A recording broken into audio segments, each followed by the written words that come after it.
Tu es mon fils et je t'aime énormément. Tony le rassura qu'il n'était pas ce que la communauté disait de lui. Malgré les paroles rassurantes de Tony, Adam continua à subir des moqueries et de l'intimidation à l'école. Ses camarades de classe le raillaient, chantant des chansons cruelles et se moquant de ses origines. Bébé du bidonville, le fils unique du démon sale. Leurs mots blessaient profondément Adam, qui pleurait et parfois s'enfuyait de la classe pour se cacher quelque part. Pendant qu'Adam luttait contre les brimades constantes, Elina poursuivait son mode de vie insouciant.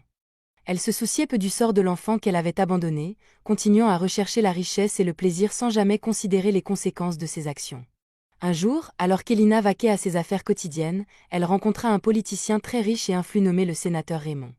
Il était un homme très respecté que toutes les femmes souhaitaient avoir comme sugar daddy. Bien que le sénateur Raymond ait 5 épouses, cela ne l'empêchait pas de courir après chaque femme qui attirait son regard.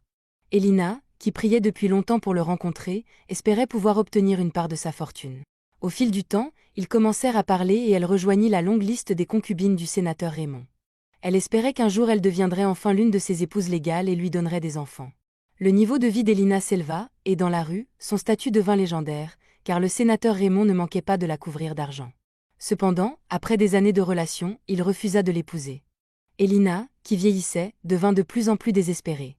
Elle voulait s'installer et voyait en lui un ticket pour sécuriser son avenir. Malgré tous ses efforts, elle n'arrivait pas à concevoir un enfant avec lui. Elina devint misérable et malheureuse. Son incapacité à avoir un enfant la plongea dans le désespoir. Elle visita de nombreux hôpitaux et cliniques pour consulter des spécialistes, mais en vain. Peu à peu, elle en vint à croire que Dieu la punissait pour ses péchés passés. Ô Dieu, je sais que j'ai fait tant de mauvaises choses dans le passé. S'il te plaît, pardonne-moi et accorde-moi cette unique prière, avoir un enfant pour le sénateur Raymond afin que je devienne sa femme, pria Elina, la voix pleine d'espoir. Tandis qu'Elina courait dans tous les sens pour trouver une solution à son problème de fertilité, Adam grandissait contre vent et marée, prouvant à ceux qui le harcelaient qu'ils avaient tort. Il excellait dans ses études et dans d'autres aspects de sa vie, rendant ses parents fiers. Il venait de terminer le lycée en tant que meilleur élève de sa promotion et gagna une bourse pour étudier la discipline de son choix à l'université. Il n'était pas certain de ce qu'il voulait devenir à l'avenir. Tout ce qu'il avait toujours désiré, c'était être assez riche pour aider les enfants abandonnés et les orphelins, car il se sentait chanceux d'avoir été sauvé par ses parents adoptifs, Tony et Esha.